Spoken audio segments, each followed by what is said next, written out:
গত ১.৫ বছর ধরে বাংলাদেশের সীমান্ত ঘেঁষা মিয়ানমারের রাখাইনের মংডু ও ভুতিডং শহর আরকান আর্মির নিয়ন্ত্রণে। মংডু ও আশপাশের এলাকার নিয়ন্ত্রণ নিতে বিমান হামলা শুরু করেছে জান্তা বাহিনী। হামলা মিয়ানমারের ভেতরে হলেও বিস্ফোরণের তীব্রতায় নাপ নদীর এপারের ঘরবাড়িও কেঁপে উঠছে, যা আতঙ্ক ছড়াচ্ছে সীমান্তের বাসিন্দাদের মধ্যে।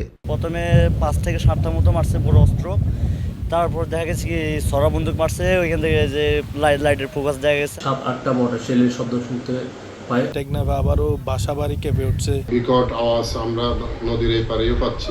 ওপারে বিস্ফোরণ, গোলাবর্ষণে সীমান্তের বাসিন্দাদের মধ্যে উদ্বেগ তৈরি হলেও এপারের পরিস্থিতি স্বাভাবিক। তবে যে কোনো পরিস্থিতি মোকাবেলায় বিজিবি ও কোস্টগার্ড সর্বোচ্চ সতর্ক অবস্থানে। অতীতের সংঘাতের প্রভাবে বাংলাদেশকে আশ্রয় দিতে হয়েছে লাখ লাখ রোহিঙ্গাকে। তবে এবার তেমন বড় ধরনের ঢলের আশঙ্কা দেখছেন না অভিবাসন ও শরণার্থী বিশেষজ্ঞরা। তাদের মতে মিয়ানমারের জান্তা ও আরকান আর্মির মধ্যে সংঘর্ষ সীমান্তে আরও কাছাকাছি চলে এলে পরিস্থিতির অবনতি ঘটতে পারে।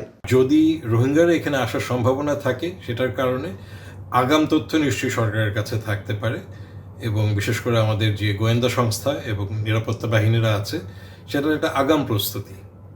কিন্তু সেখানে খুব বেশি মানুষ আসবে বলে আমাদের মনে হয় না। প্রশাসনের দাবি, রোহিঙ্গা অনুপ্রবেশ ঠেকাতে সীমান্তে বিজিবি ও কোস্টগার্ড নজরদারি বাড়িয়েছে। পাশাপাশি আতঙ্কিত না হতে সীমান্তবাসীকেও আশ্বস্ত করা হয়েছে। সীমান্তরক্ষী বাহিনী, বিজিবি এবং আমাদের যে কোস্টে থাকে কোস্টগার্ড, ওরা সতর্ক অবস্থানে ছিল কোনো রকম যেন রোহিঙ্গা অনুপ্রবেশ না ঘটে। বর্তমান পরিস্থিতি বিবেচনায় বর্ডার গার্ড বাংলাদেশ সীমান্তে সর্বদা সতর্ক অবস্থানে আছে। মিয়ানমারের অভ্যন্তরীণ সংঘাতে শুধু কক্সবাজারের টেকনাফ ও উখিয়া নয়, বান্দরবনের নাইক্ষ্যংছড়ি সীমান্তেও নজরদারি জোরদার করেছে বিজিবি।